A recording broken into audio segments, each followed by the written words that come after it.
네, 안녕하십니까. 자, 지난주 공인모 게시판을 살펴보니까 이런 글이 좀 올라오더라고요. 우리 시험이 홀수회가 어렵다는 근거 없는 소문 있잖아요. 올해 시험이 33회니까 홀수회죠. 그러니까 이제 작년에 쉬웠거든요. 공법도 쉬웠고 뜻밖의. 민법이 쉬웠고. 예. 그런 시험이 좋은데, 그죠? 그래서 올해는 그렇지가 않을 것이다 해서 33회니까 홀수회니까 어렵지 않겠느냐. 그런데 거기에 주눅이 들 필요가 없어요. 예. 그리고 여러분 이건 아셔야 됩니다. 우리 시험이 어려울 때가 있었거든요. 그러면 어려운 시험이 뭔지 아십니까? 어려운 시험이. 우리 시험이 어렵다는 것은요.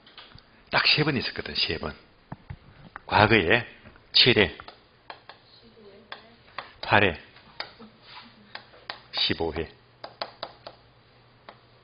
얘가 진짜 어려운 시험이에요. 우리 시험이 어렵다는 것은요. 7회, 8회, 15회는요. 전 과목이 진짜 어려웠어요. 전 과목이. 네.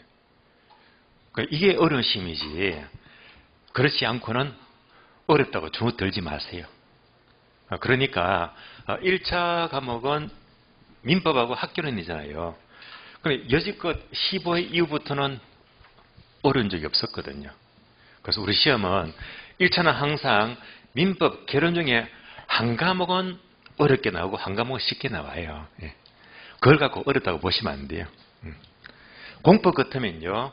되게 2차 과목은 공법이 어렵게 나오잖아요. 그리고 이제 공시제법 중에서 둘 중에 하나가 좀 어렵게 나오고 한 1.5 과목 정도. 뭐 그렇게 나오는 것은 크게 부담 가질 필요가 없는 것 같아요. 그래서 앞으로 전 과목이 언젠가는 어렵게 나올 때도 있겠지만은요. 그게 아니면요. 시험이 어렵다 쉽다 전혀 부담 가질 필요가 없어요. 괜히 어렵다고 그런 느낌 가지게 되면 대동공부가 안 되거든요. 그러니까 뭐 어려워지건 쉬울 거 어차피 그 둘 중에 1차 과목은 둘 중에 한 과목만 까다로울 거니까 부담 갖지 마시고 공부하시면 돼요. 예. 그래서 일단 홀수에는 어렵다는 것은 너무 부담 갖지 마시고 근거 없는 그 얘기인 것 같아요. 예. 부담 갖지 마시고요. 열심히 하시면 되는 겁니다. 자, 오늘은 투자론입니다. 요약집 먼저 정리할게요. 요약집 보겠습니다. 자, 요약집 보시면 126페이지예요. 126페이지. 자, 투자론 파트는 매년 평균적으로 6문제 또는 7문제가 출제가 돼요. 6문제, 7문제. 자, 유의할 점은요. 투자론은 계산 문제가 집중이 돼요. 참고로 작년 시험은 계산 문제가 2문제 나요. 2문제. 2문제 나는데 올해 시험은요. 제가 꿈을 꾸니까 자꾸 3문제를 내겠대. 예, 그러니까 올해는 2문제는 아닌 것 같아요. 저 꿈에서 3문제가 보이니까.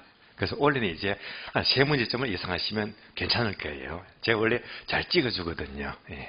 그래서 3문제점 보시되 다만 투자론에서 계산 문제가 3문제가 나온다고 하더라도 종합문제 있죠. 특히 투자분석기법에서 뭐 1번, 2번, 3번, 4번, 5번을 각각 전부 다 따로 구하래. 그런 문제는 내가 공식 알아도 절대 시간이 부족해서 풀 수가 없어요. 그래서 종합문제는 버려야 됩니다. 예. 버리더라도 제가 이런 거 가르쳐 드렸죠. 그때는 4번 또는 5번을 찍자 이 말입니다. 그죠? 예. 풀려고 하면 거꾸로 푸시면 되잖아요. 예. 그래서 복잡한 거는 일단 시간 때문에 배제하고요. 예. 나머지는 이제 푸는 게 좋아요. 자, 일단 투자론 하게 되면 6문제, 7문제. 원래 계산 문제는 2문제인데 3문제가 강하다는 점을 미리 밝혀드리고요. 자, 그러면 1번부터 볼게요. 의. 자, 의를 보시면 괄호 1번, 2번, 3번이 나와요. 2번하고 3번을 묶어주세요. 지문 잘 나오죠. 자, 2번 보시면요. 위험과 수익은 비례관계를 말해요. 그래서 자, 2번에서 위험전과 위험 동그라미 그리고 화살표 수익전과 수익 동그라미. 그래서 위험과 수익은 이꼴 맨 끝에 비례관계 밑줄. 위험과 수익은 비례관계다.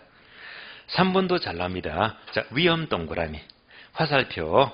위험이 증가하니까 화살표. 부동산 가치가 하락한다. 가치 동그라미. 위험과 가치는 땡땡 반비례 관계죠. 반비례 관계 밑줄에서 2번, 3번이 잘 나오는 지문입니다. 자, 그럼 뭘까요? 위험과 수익은 비례 관계고 위험과 가치는 반비례 관계죠. 그럼 이때 위험이 높을수록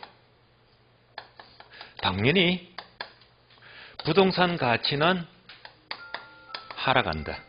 반비례 관계. 근데 여기까지 알아야 됩니다. 여기서 그 이유가 뭐냐? 위험이 높을수록 가치가 하락한다. 반비례 관계 이유는요. 바로 보다 높은 요구 수익률이죠.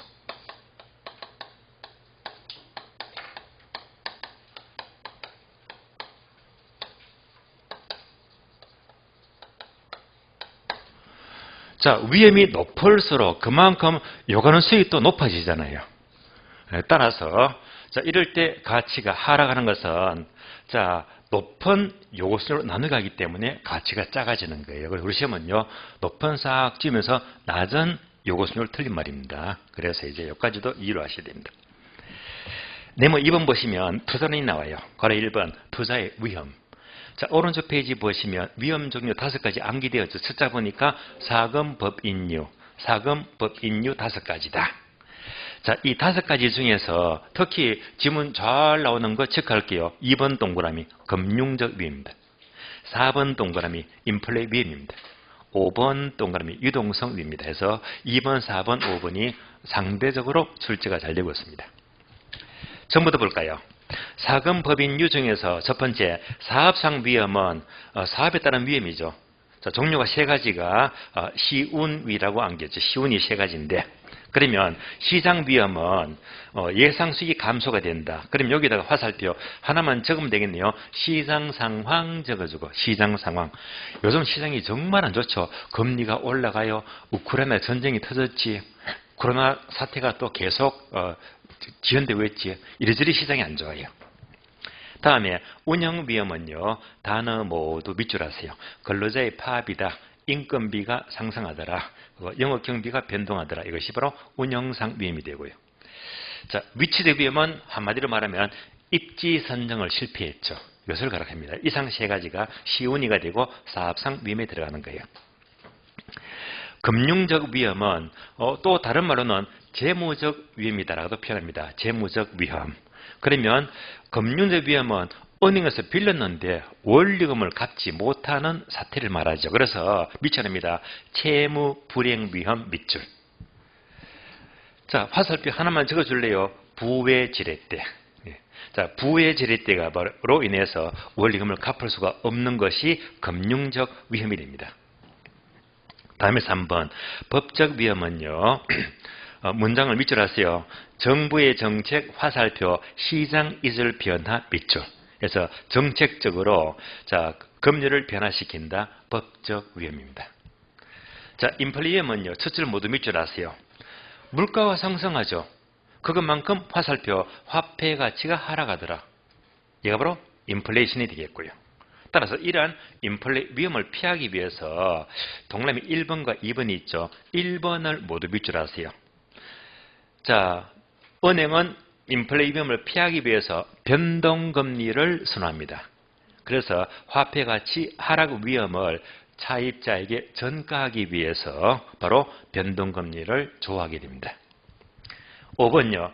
유동성 위험은 쉬운 말로 황금성이 떨어지죠. 현금화가 어려워요. 문장 모두 밑줄합니다. 투자 부동산의 현금 전환 시에 자, 시장 가치 손실 가능성에 따른 위험을 유동성 위험 이렇게 불러요. 자, 사금 법인유 어려운 말은 없었습니다. 그리고 2번 내려가죠. 지렛대 효과. 자, 지렛대 종류가 3가지가 납니다. 1번 정의 지렛대, 2번 영의 지렛대 또는 중립적 지렛대, 3번째가 부외 지렛대다. 자, 정의 지렛대 효과는요. 화살표 단어 3개 있죠. 부동어. 요거 모두 밑줄 하세요. 정의 지렛대는 화살표. 자기 자본 수익률이 가장 크고 다음에 종합 수익률 또는 총 수익률이죠. 가장 적은 것은 저당 수익률이다. 저당 수익은 바로 은행 이전을 말하죠. 저당 수익률에다가 화살표 적어줍니다. 낮은 금리. 금리가 낮으면요. 낮은 만큼 나의 총수익이 커지게 되고 나아가서는 지분수익이 가장 커지게 되거든요. 그 다음에 그리고 3번은요. 부회지례 때는 부동호가 반대죠. 화살표를 보게 되면 지분수익률이 가장 작고 그 다음에 총수익률 가장 큰 것은 저당 수익이 높아요. 따라서 저당 수익률에다가 화살표 높은 금리 적어주고요. 금리가 너무 높게 되면요. 원리금 갚기가 부담이 돼요. 그러니까 나의 지분수익이 작아지는 거예요. 얘가 바로 부회지례 때입니다. 다음 페이지 넘어갑니다. 그리고 4번이 있죠. 지분수익률. 자, 동그라미 1번과 2번이 나옵니다. 1번은 공식이 나오고 2번은요. 삭제. 한 줄 쫙 꺼버리세요. 필요가 없습니다. 자, 1번 보게 되면 지분수익률 공식이 분자 분모가 나와요. 얘는요. 뭐 공식이니까 지금 확인할 것도 없이 이따가 문제집 풀면서 계산 문제를 몇 문제 풀어봐야 됩니다. 그러면 동그라미 1번에다가 일단 별표하시고 올해는 A급입니다. 그래서 이런 계산 문제는요. 놓치지 마시고 푸는 게 좋아요. 반드시 득점을 하셔야 돼요.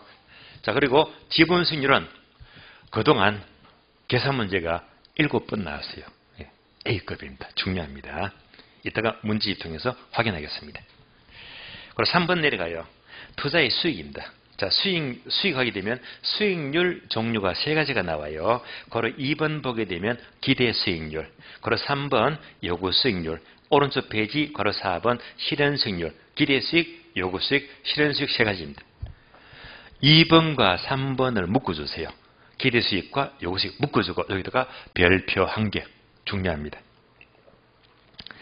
자, 기대 수익률은 더 쉬운 말로 예상 수익률이죠.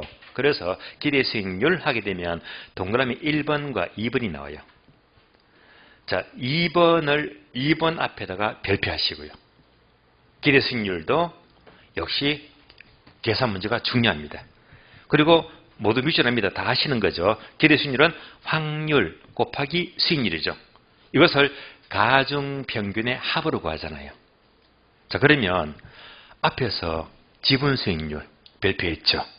방금 기대 수익률 별표했잖아요. 올해 시험은요. 지분 수익이나 기대 수익 둘 중에서 한 문제는 아주 강해요. 자, 기대 수익도 중요합니다. 다음에 괄호 3번 요구 수익률.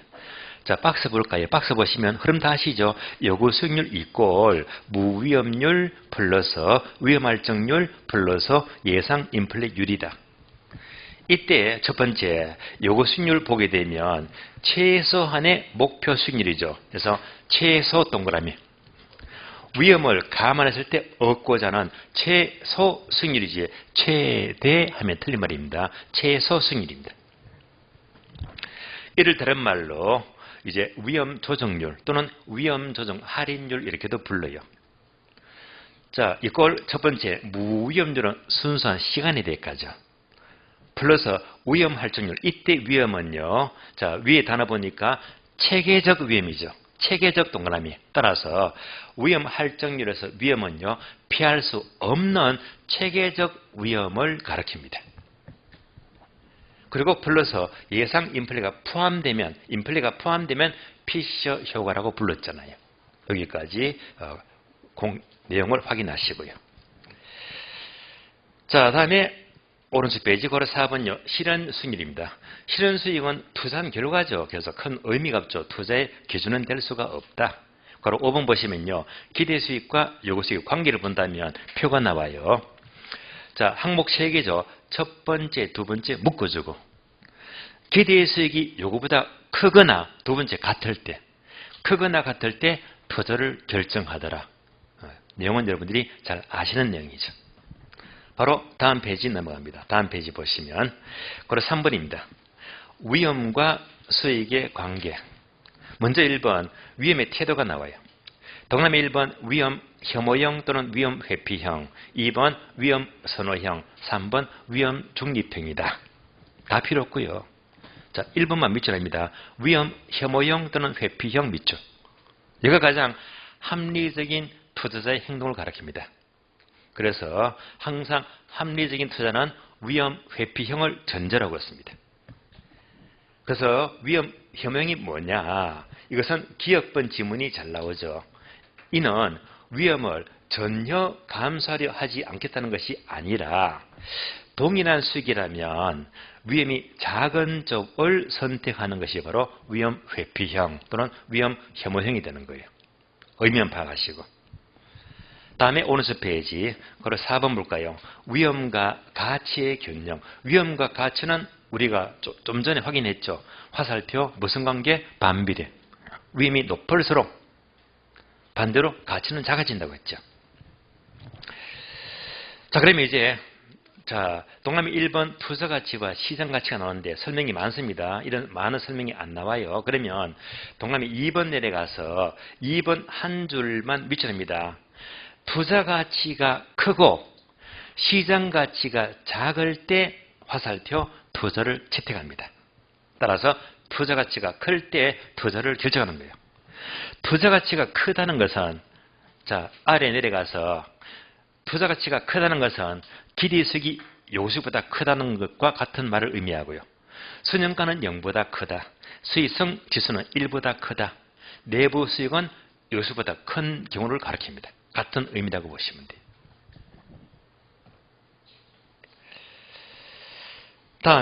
다음 페이지 넘어가죠. 다음 페이지 보시면 괄호 7번입니다. 7번 평균 분산 모형이 나옵니다. 평균 분산 모형. 평균은 수익을 가리키죠. 분산은 위험을 가리키잖아요. 그러니까 이제 위험과 수익의 측정을 가리키는데 평균 분산법이 나왔다면 무조건 어느 한쪽이 동일해야 되겠죠. 다 잘 아시는 거죠. 수익이 동일하면 둘 중에서 위험이 작은 쪽을 선택합니다. 위험이 동일하면 둘 중에서 수익이 높은 쪽을 선택하잖아요. 이것이 평균 분산 모형입니다. 따라서 맨 밑에 바로 1번과 2번 묶었습니다. 자, 1번은요. 같은 기대치, 같은 수익이면 화살표 위험이 작은 것을 선택하고요. 2번 같은 분산, 즉 같은 위험이죠. 같은 위험이면 화살표 수익이 높은 쪽을 선택한다. 어느 한쪽이 동일해야 됩니다. 여기까지가 평균 분산 모형이 되겠습니다. 그런데 오른쪽에 3번은요. 어느 한쪽이 동일하지가 않고 기대치, 수익과 분산, 위험이 둘 다 모두 높아버리면 평균 분산법을 적용할 수가 없잖아요. 동일하지 않은 경우는 두 번째 줄. 평균 분산법 선택이 곤란하기 때문에 화살표 변이계수나 포트폴리오, 즉 분산 투자를 통해서 판단하게 됩니다. 그러면 바로 4번 내려가서 변이계수가 나와요. 변이계수. 자, 변이계수는 바로 박스 공식 볼까요? 변이계수. 분자, 분모가 나와요. 이것도 제가 암기를 시켜드렸는데 변이계수 하게 되면 분자, 분모죠. 그러면 기억나시죠? 첫 자가 올라가고 끝 자가 내려가더라. 순이익과 수익이잖아요. 변은 똥이라고 했죠. 그러니까 위험이다. 그래서 그들은 변이계수에서 위험 나누기 수익이 되는 겁니다. 이렇게 분자, 분모가 나와요. 그러면 이제 그 분자, 분모 네모 박스에다가 결과만 적어져요. 화살표. 변이계수는요, 낮을수록 유리합니다. 변이계수는 낮을수록 유리하다. 자, 이 변이계수에 대해서는요, 역시 오늘 계속, 문제를 풀면서 요거 한 번 더 계속 확인할 거예요. 이따 문제 보게 되면 확실히 이제 이해가 될 겁니다. 그리고 8번 내려가죠. 위험의 처리 또는 관리 방법. 지금 처리와 관리가 섞여 있어요. 이러니까 이제 좀 헷갈려 버리는데 사실은요, 원리, 원칙대로 공부하게 되면 위험의 처리를 따로 공부하고 관리를 따로 공부해야 됩니다. 그럼 지금 이제 우리 8번 목차가 처리와 관리가 섞여 있잖아요. 그러면 좀 골라서 볼까요? 자, 위험의 처리와 관리를 구분해서 공부하자. 그러면 참고로 자, 오늘 프린트 보충자료 봅니다. 자, 보충자료 뒷페이지죠. 보충자료 보시면 참고 1번과 참고 2번이 있죠. 참고 1번 보게 되면 위험의 처리 방법이 나오잖아요. 처리 방법. 이러면 더 정리가 수월합니다. 위험의 처리가 크게 세 가지인데요. 동그라미 1번, 위험한 투자를 제외시키는 방법, 제외 동그라미. 2번, 보수적 처리 방법, 보수적 동그라미. 3번은요, 자, 모두 밑줄 하세요. 위험 조정 할인율의 사용, 화살표, 가장 바람직하다. 세 가지입니다.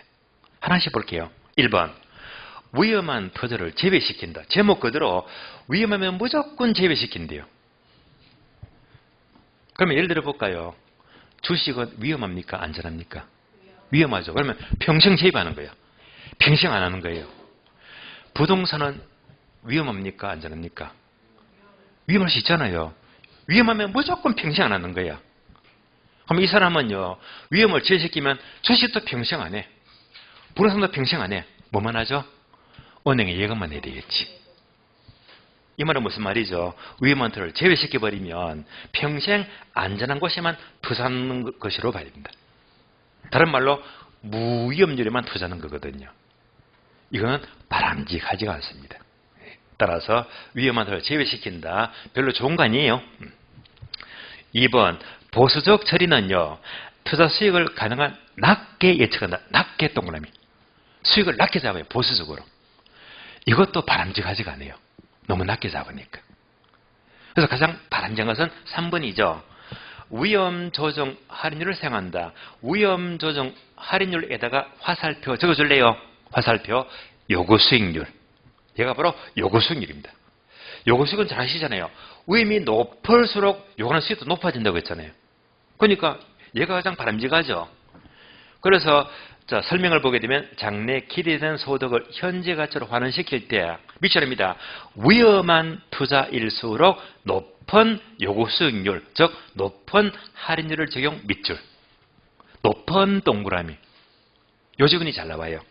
위험할수록 높은 할인율을 적용하지. 아예 적어져요. 낮은 X 적어주고. 요거잖아요.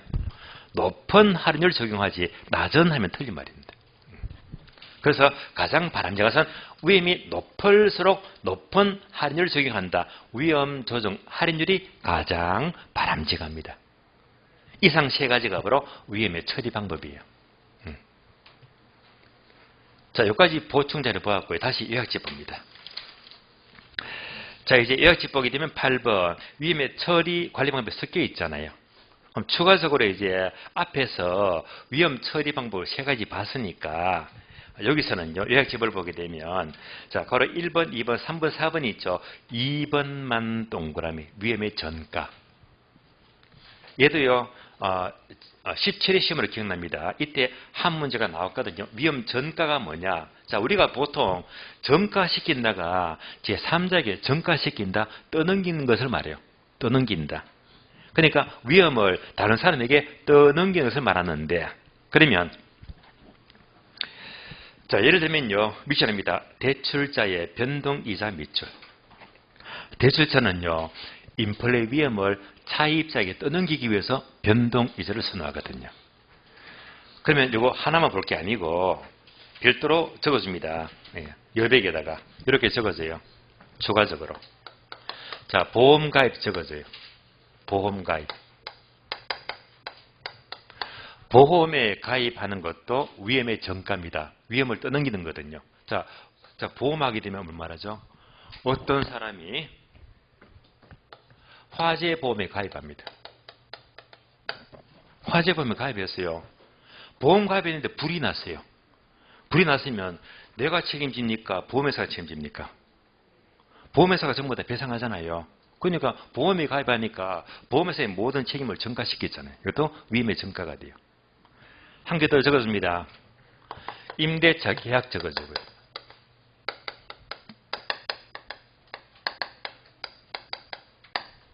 임대차 계약도 위험 전가입니다. 이건 뭐냐면요. 자, 보통 임대인하고요, 임차인 간에 임대차 계약을 이렇게 체결하잖아요. 근데 요즘 물가가 자꾸 올라가잖아요. 만약 물가가 올라간다면 임대인은요, 임대료를 올리겠다, 내리겠다? 올리잖아요. 예. 그러니까 물가가 오르는 만큼 자 이렇게 임대를 올리는 임대차 계약을 체결한다. 임대를 올리니까 결국 임대인이 임차인에게 물가 상승을 떠넘기는 거잖아요. 이것도 위험의 전가입니다. 그래서 위험의 전가하게 되면 은행에서 변동이자를 채택하더라. 또는 보험에 가입하더라. 또는 이제 물가 상승만큼 임대차 계약을 체결하더라. 모두가 이제 위험의 전가에 속한다라고 보시면 돼요. 자, 위험 전가가 뭔지 아시겠죠? 자, 이어서 이제 맨 밑에 보시면 바로 5번 내려가죠. 자, 5번 동그라미. 민감도 분석 단어 밑줄. 이 단어도 잘 나옵니다. 그러면 민감도 분석은요. 자, 동그라미 1번 세 줄 나와 있죠. 자, 어떤 투입 요소, 이때 어떤 투입 요소가 더 쉬운 말로 위험을 투입하잖아요. 위험을 투입했더니, 그러니까 과로, 임대료, 영업비, 감가상각 방법 등 그러니까 위험한 요소를 투입했더니 그 결과치가 바로 순현가 수익을 말해요. 위험을 투입하니까 그 결과 순현가가 어느 정도 민감한 영향을 받는가를 분석하는 기법입니다. 그래서 이 지문이 잘 나오죠. 이렇게 지문을 물으면서 이것이 바로 민감도 분석인데 단어를 싹 바꿔서 이를 흡수율 분석이라면 틀린 말입니다. 따라서 이런 문장을 민감도 분석이라고 불러요. 그럼 민감도 분석의 결과는 다음 페이지 보게 되면 자, 2번도 지문이 잘 나옵니다. 제목을 밑줄 하세요. 민감도가 큰 투자한 밑줄. 큰 동그라미. 아예 적어져요. 위에다가 작은 X. 작은 하면 틀린 말입니다. 민감도가 클수록 화살표 순현가 변동이 크게 되고 보다 더욱더 위험한 투자가 된대요. 그래서 요즘은 항상 민감도가 큰 자를 작은으로 싹 바꿔버리면 틀린 문장입니다. 민감도가 클수록 더 위험한 투자가 되는 거예요. 자, 박스 있죠, 박스. 지문. 자, 박스 안에 지문 3개 찾았습니까? 3개 있죠. 세 번째 지문이 잘 나와요. 세 번째 지문. 볼까요? 위험 조정 할인율 뭐라고 했죠? 요구 수익률. 얘가 가장 바람직하다고 했잖아. 그 위험 조정 할인율은 위험이 높을수록 높은 할인율을 적용한다고 했죠. 따라서 위험 조정 할인율을 적용하는 방법으로는 장래 기대소득을 현재 가치로 환원시키는 경우에 위험한 투자적 낮은 할인율 틀렸지. 높은 할인율을 적용합니다. 이 지문도 잘 나옵니다. 자, 여기까지가 바로 위험과 수익을 모두 보았고요. 네모 3번이 포트폴리오인데 일단 여집을 한꺼번에 정리할 수가 없으니까 자, 위험과 수익까지만 끊어서 정리를 마치겠고요. 이제부터 문제집을 보겠습니다. 문제집. 자, 문제집 보기 전에 참고로 제가 아마 지난달쯤 한번 제가 말씀을 드린 적이 있는데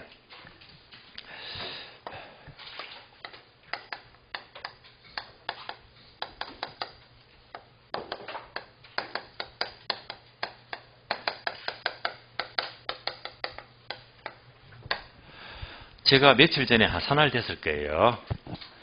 기출문제가 그냥 기출문제가 아니고 기출문제 다잡기 100선. 그러니까 처음부터 간편까지 시험에 잘 나오는 거 100개를 추려 놓았어요. 100개만. 그래서 기출문제 100선. 이 문제는 제가 별도로 기출문제를 그대로 옮긴 게 아니고요. 다 편집을 했어요. 지문 1번, 2번, 3번, 4번이 어느 한 회차가 아니고요. 1번 지문은 22회 때, 2번 지문은 29회 때, 3번 지문은 28회 때 막 전부 다 편집을 했는 거예요. 그러니까 이제 문제가 스타일이 다릅니다. 시중에 어느 문제만 그대로 옮긴 것이지 편집한 문제가 없거든요. 그러니까 백선 자체가 전부 다 편집한 문제예요. 네. 문제 질이 달라요. 그래서 여러분들이 오늘 집에 가시면요. 부동산학개론 이영철 제 카페잖아요. 그대로 치시면 바로 그 화면에 공지란에 얘가 뜨거든요. 그래서 이거 그대로 출력 받으시면 돼요. 받으시면 100선. 이거 100문제만 쫙 보게 되면 이게 학교를 한 바퀴 돌리는 거야. 그래서 8월, 9월, 10월 달에 공부가 굉장히 도움이 될 거예요. 예. 별도로 이제 강의는 이제 유튜브에 다 10강을 올려놨으니까 예. 이 분량은 30한 7페이지입니다. 37페이지. 그래서 학교는 한 바퀴 돌았는데 굉장히 도움되고 그냥 예상 문제가 아니야. 기출 문제를 전부 다 나올 수 있는 거 100개를 추려가지고 편집했기 때문에 한 바퀴 돌릴 때 굉장히 도움이 될 거예요. 제가 한번 말씀드렸죠. 언젠가 올릴 거라고. 올려놨으니까 요거 따로 출력 받으셔가지고 참고하시면 굉장히 이제 마무리 작업에 도움이 될 거예요. 예, 참고하시고요. 예. 자, 문제집 보겠습니다. 문제집.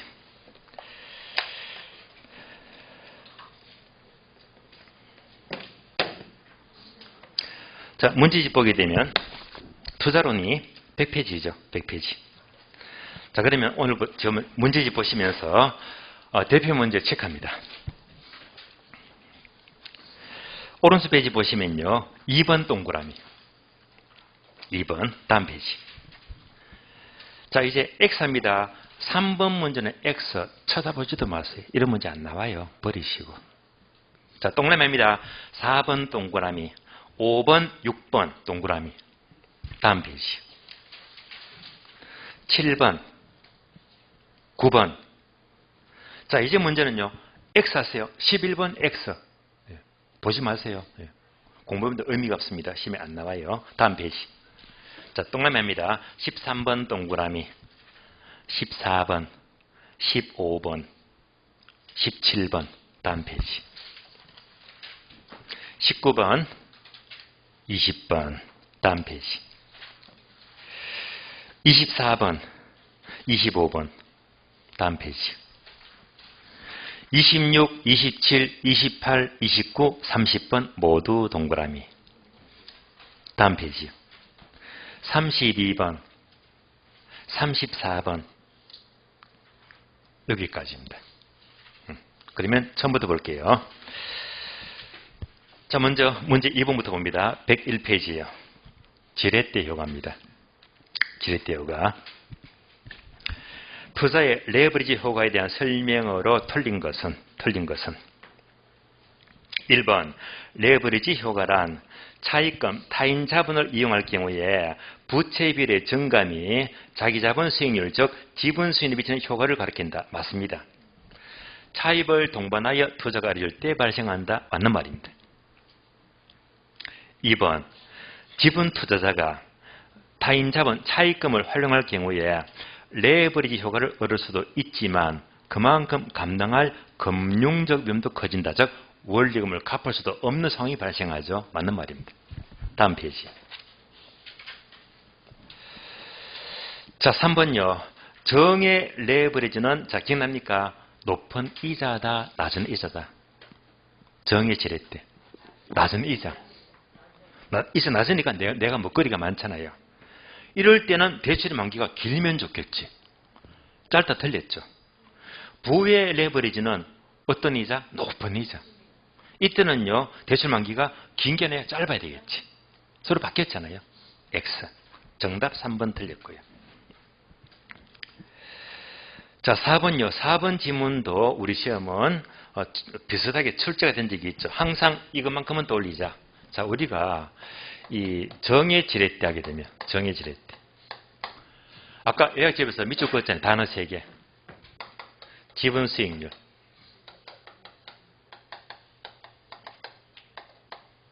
다음에 종합 수익률 또는 총 수익률.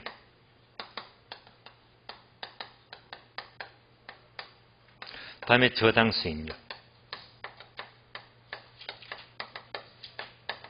그래서 이런 관계를 말하잖아요. 이때 저당 이자가 주로 낮은 이자를 말이에요. 낮은 이자이다. 그런데 단어 3개가 시험에 전부 다 안 나와요. 주로 묻는 것이 이렇게 잘 나와. 이렇게. 그래서 저당 수익률보다 종합수익이 높으면 정의 지렛대다. 이렇게 잘 나오거든요. 요 지문이 몇 번? 4번입니다. 따라서 종합수익률이 저당 수익률보다 높으면 정의 레버리지 맞잖아요. 또 대출비를 높일수록 대출이 많을수록 지분 수익률도 증가된다. 이것도 맞는 말이죠. 5가 되고요. 5번 종합수익률과 저당 수익률이 똑같으면 중립적인 레버리지. 다른 말로 영의 지렛대 맞죠. 이때는 부채비율이 상승하더라도 지분 수익률은 동일하다. 예, 맞는 말입니다. 자, 틀린 것은 정답 3번이 틀렸습니다. 그 다음에 4번과 5번이 3번은 X했죠. 버릴 문제가 되고 4번과 5번이 우리 시험은 이런 패턴으로 지분 수익률 계산 문제가 출제가 돼요. 잘 봐야 됩니다. 만이나 우리가 지분 수익률 계산 문제가 7번 나왔다. 7번. 그럼 보세요. 자, 지분 수익률 요거 묻는 계산 문제. 요 계산 문제가 몇 번 나왔지? 그동안에 7번 나왔어요. 7번. 7번 나왔는데 그중에서 6번이 4번 스타일. 6번이. 나머지 한 번이 5번 스타일입니다. 그래서 대부분 4번처럼 묻지만은요, 경우에 따라서는 5번처럼 묻는 것이 한 번 나왔거든요. 5번처럼 나온 게 바로 15회 때. 15회 때 시험 어려웠다고 했잖아요. 예. 그래서 지분 수익률은 4번처럼 묻되 문제가 되게 어렵게 나온다면 5번처럼 물을 수도 있다. 두 가지만 아시면 돼요. 그러면 4번부터 문제 보겠는데요. 4번요. 4번 볼까요? 자, 김 씨가 다음 조건을 고려하여 산정한 1년간 종합 수익률과 지분 수익률을 각각 구하래요. 둘 다. 종합 수익률과 지분 수익률. 포인트는 지분 수익률이죠. 자, 그러면 이제 지분 수익률 공식부터 떠올려야 되겠네요. 공식.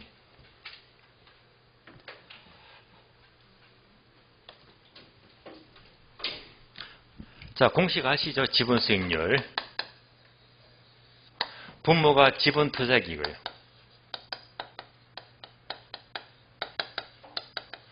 분자가 전체 순수익에서 이자 비용 빼고요.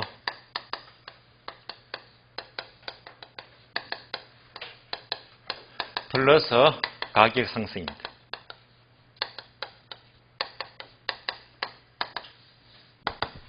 그래서 숫자 4개만 찾아서 넣어주면 무조건 정답이 나오잖아요. 그래서 4번 문제는요, 이제 숫자 4개만 찾으면 됩니다. 근데 4번 문제 2개를 묻죠. 종합수익률, 총수익률도 구하고 지분수익률도 둘 다 구하래요. 자, 박스 예문 볼까요? 자, 부동산 가격이 100억이다. 분석합니다. 100억짜리 부동산이 있대. 100억. 두 번째. 금리간 대출이요. 대출이 60억. 내 돈, 자기 자본이 40억입니다.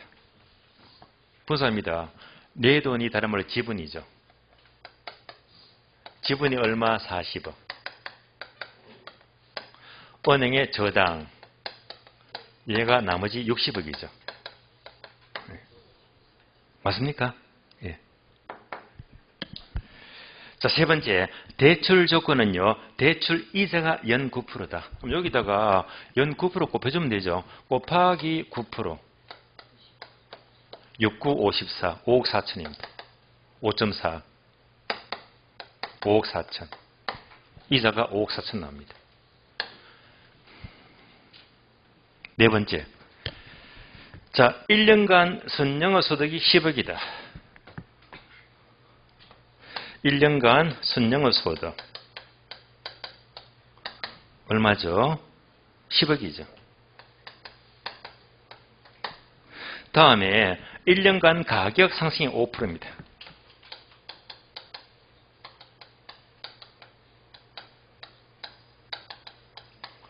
100억이 5%면 5억이죠. 이렇게. 자, 분석 끝났습니다. 자, 지금부터 종합수익률 구하고, 그 다음에 지분수익을 구해주는 거예요. 근데, 자, 종합수익률은 이거죠.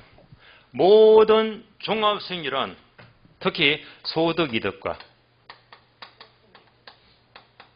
자본이득을 합한 것이 종합수익입니다. 총수익입니다. 소득이득과 자본이득이득. 합한 것이 바로 전체 종합수익률 또는 총수익입니다. 종합수익률. 그럼 이때 소득이득이 요거잖아요. 순수익. 자본이득이 바로 가치상승이죠. 얘가 바로 자본이득입니다. 다 합한 것. 그러면 100억에 10억 같으면 얘가 몇 프로죠? 10%죠. 따라서 소득 이득이 10%가 되고 1년 동안에 가치가 5% 상승했네. 자본이득. 얘가 5%다. 그러면 총 종합수익률은 15%. 15%. 만약에 가치 상승이 없게 되면 10%가 되겠지. 가치가 5% 상승했기 때문에 다 합치니까 종합수익률은 15%가 돼요. 자, 일단 하나 나왔고요. 문제 포인트는 이제 나머지 지분수익률 구하자. 지분수익률. 숫자 넣어볼까요? 지분 투자액이 얼마죠? 40억. 40억. 자, 순수익이 얼마예요? 10억. 10억. 다음에 이자가 얼마? 5억 4천. 5억 4천. 가격 상승이 5억이죠. 다 구했네요. 분모가 40입니다. 요거 다 하게 되면 9.6이죠. 계산하면 돼요. 9.6 나누기 40. 428, 446. 0.28이죠. 28%입니다.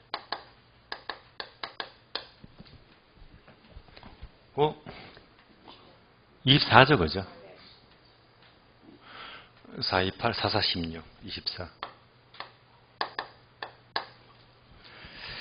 따라서 정답 1번, 종합수익률 15%, 지분수익률 24%. 그래서 우리 시험은요, 얘는 나온 적이 없어요. 한 번도. 나온 적이 없어요. 없고 항상 요 박스에 넣고요. 박스에 넣고 이렇게 분석해주고 숫자만 4개 넣어주면 요 문제가 몇 번 나왔지? 6번. 6번. 그래서 이런 문제 나왔다 하면요. 일단 득점하고 문제 풀이입니다. 득점하셔야 됩니다. 만약 어렵게 나온다면 문제 5번입니다. 문제 5번. 문제 5번에 이제 응용을 한 거예요. 이런 색다른 문제가 언제 나왔다? 15회 때. 비슷한 문제 나왔습니다. 자, 5번 문제 봅니다. 자, 투자자 정씨는 차입금을 활용하여 자, 인천 소재 상가에 투자한다. 이때 상가의 투자 수익률은 20%.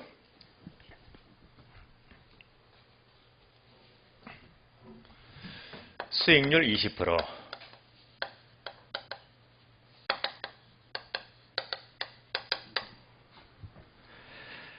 다음에 금리가 6%네요. 대출이자 6%.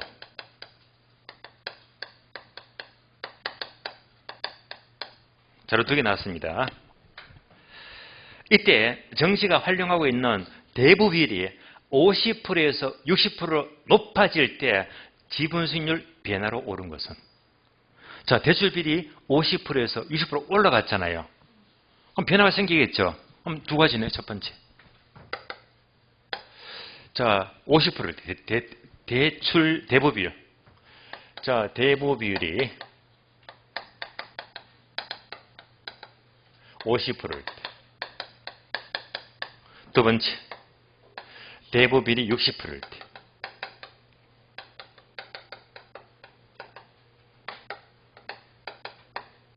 요때 변화를 폭을 묻잖아요. 변화폭을. 요 자료가 전부 다 압니다. 요 자료 보시면서 이것을 요 공식에 다 집어넣어야 됩니다. 그러면 느낌이 오죠? 앞에서 4번 문제는 40억, 10억 금액이 나왔잖아.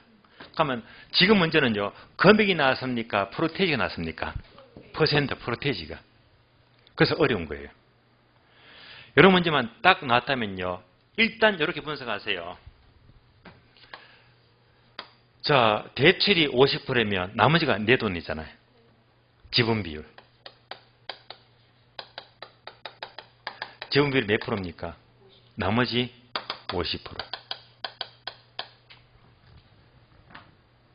다음에 대부비율이 60%면 지분비율은 몇 프로? 예, 40%.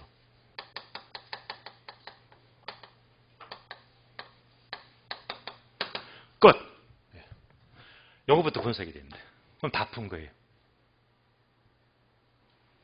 이제부터 요대로 공식 대입합니다. 공식 대입이에요.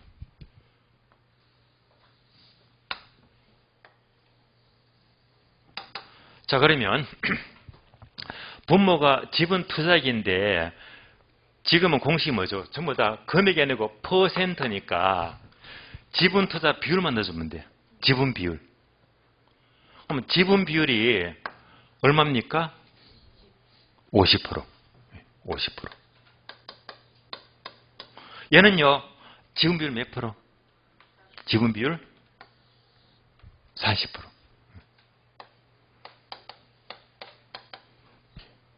이렇게 찾아서 넣어주면 돼요. 다음에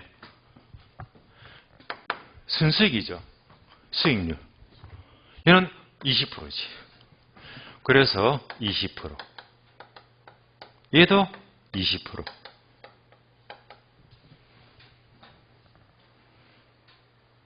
다음에 빼기 이자 비용. 자, 이자는 아시죠? 대부비율에다가 여기다 곱하기 이자만 곱해주면 되겠네. 네. 여기다가 이자만 곱해주면 돼요. 그러면 대부비율이 몇 프로? 50%에서 곱하기 이자가 얼마? 6%. 0.06이 됩니다. 여기까지가 이자가 나오지. 다음에 얘는요, 대부가 몇 프로?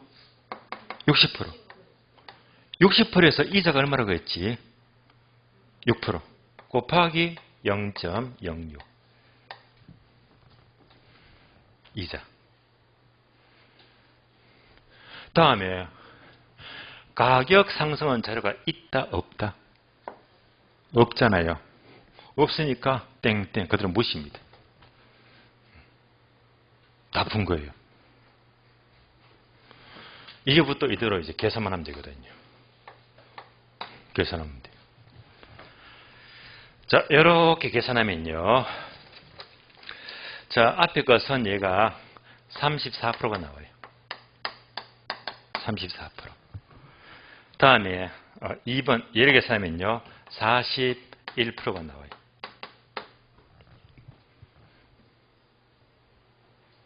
그러면 이제 차이가 몇 프로 차이입니까? 7%죠. 그러니까 대부비율을 50에서 60% 높이니까 지분 수익은 34%에서 40% 늘어났잖아요. 그러니까 뭐지? 7% 증가하더라. 정답 2번 7% 상승입니다. 자, 그래서 우리 시험은요. 지분 수익률 계산 문제는 요거하고 요거밖에 안 나왔어요.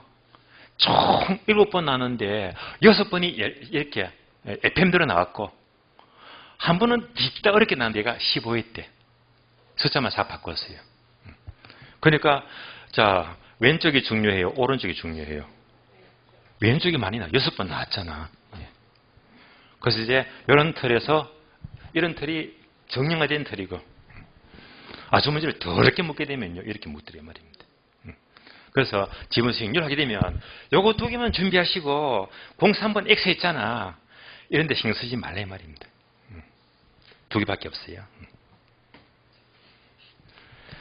자, 이어서 문제 6번. 자, 6번은 뭐죠? 투자의 위험이죠. 위험. 사금법인유. 자, 위험에 대한 설명으로 틀린 것은 사금법인유 5가지를 묻습니다.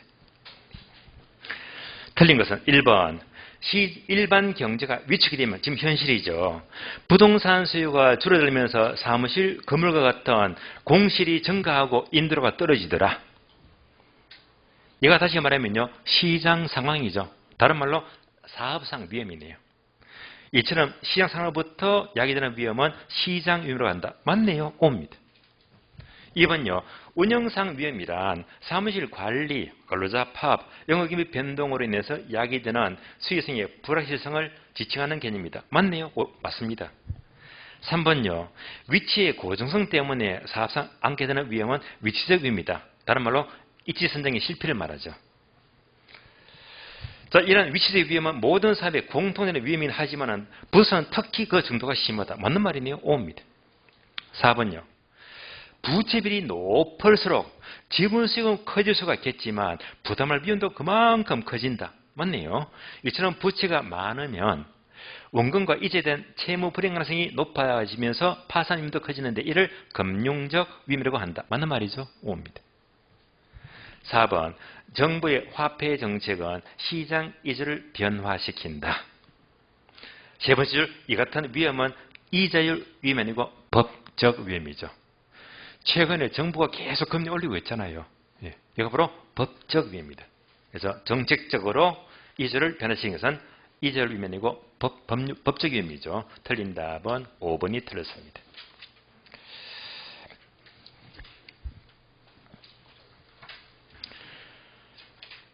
자, 문제 7번 볼까요? 투자의 위험 분석이라는 설명으로 틀린 것은? 자, 위험의 분석에서 틀린 것은? 지문이 1번, 2번, 3번을 보니까 1번, 2번, 3번, 1번 들어보셨죠? 평균 분산법 들어보셨죠? 이걸 묻더라고요. 1번. 투자에서 위험 분석은 매우 중요한데 위험 분석은 통계적 기법을 사용해서 위험과 수익을 측정한다. 이때 통계적 기법이 다른 말로 평균 분산법을 말해요. 평균 분산법. 맞습니다. 2번으로 이어지는데요. 투자의 위험은 실현 수익이 기대 수익보다 달라지는 정도를 말하는데 투자의 위험은 통계적으로 분산 또는 표준 편차로 측정해야 된다. 위험은 분산, 표준 편차 맞는 말이죠. O입니다. 따라서 3번. 두 개의 투자 대안의 기대치 수익이 똑같아요. 기대치는 같고 표준 편차 위험이 다르다면 표준 편차가 작은 쪽이 그만큼 위험도 작다. 맞는 말이죠. O입니다. 4번요. 위험의 처리 방법 중에 하나인 위험 조정 할인율이 가장 바람직하다고 했잖아요. 이가 다른 말로 요구 수익률이죠. 따라서 위험 조정 할인율을 사용하는 방법은 장래 기대 소득을 현재 가치로 환원시킬 때 위험한 투자일수록 낮은 틀렸죠. 높은 할인율이죠. 높은 할인율을 적용합니다. 틀린 답 4번이 틀렸습니다. 자, 먼저 9번 볼게요. 투자의 수익률에 대한 설명으로 틀린 것은 수익률이면 세 가지 있죠. 기대 수익률, 요구 수익률, 실현 수익률 세 가지를 묻습니다.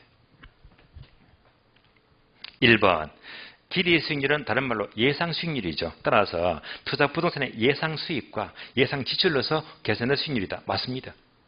2번요. 실현 수익률이란 투자가 이루어지고 난 후에 실제 수익률이다. 맞죠? O입니다.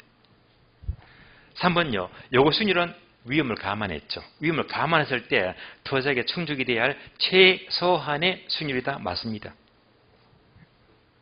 4번요. 장래 기대 수익의 흐름이 주어졌을 때 요구 수익이 높을수록 부동산 가치는 상승이 아니고 하락하죠. 즉 위험과 가치는 반비례 관계죠. 따라서 요구 수익이 높을수록 부동산 가치는 반대로 하락합니다. 상승 틀렸죠? 틀린 답 4번입니다. 자, 11번도 이런 문제가 우리 시험에 한 번도 안 나왔어요. 안 나왔으니까 X한 겁니다. X 했고요. 자, 다음 페이지 보시면 바로 포트폴리오인데 14번과 15번이 있죠. 얘가 기대 수익률 계산 문제입니다. 그래서 기대 수익 계산 문제는요, 쉬었다가 다음 시간 이어서 풀도록 하겠습니다. 쉬겠습니다.